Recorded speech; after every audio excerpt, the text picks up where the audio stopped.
Voluntary programs are an important tool for gas utilities to leverage as part of their broader decarbonization strategy. And we know in particular that voluntary programs allow for a gas utility's customers to address their emissions from their natural gas use, and they can do so without the natural gas utility distracting from its other decarbonization efforts.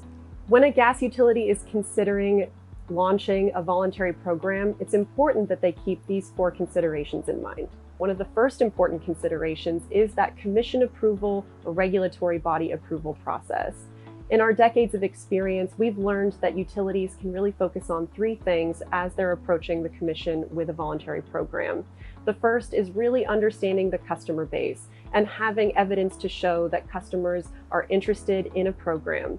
Another includes having a strong program design and financial model to ensure that the rate base will be protected, that the program will be successful, and have a strong payback over time.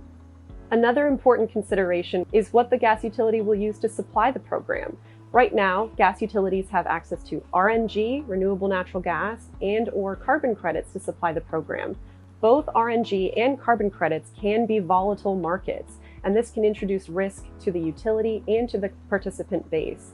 It's important that the gas utility consider working with a partner that can help provide quality supply at a stable price to minimize the amount of risk that could be introduced in the program. When a gas utility is getting started with a voluntary program, it's important that they let their customers know about that program. That requires a certain amount of marketing and communications to build awareness for the program to ensure strong participation. Voluntary programs are still fairly new for gas utilities, and they may not have the in-house expertise to know how to market and communicate about a new RNG or carbon credit program. One final consideration I would have for a gas utility just getting started with a voluntary program is really setting that program up for success with strong program management support. Without it, it can really impact the overall success of the program. If gas utilities follow these approaches, we think that they can launch a successful voluntary program, one that can be part of their broader decarbonization strategy, and perhaps most importantly, that can allow their customers to take climate action today.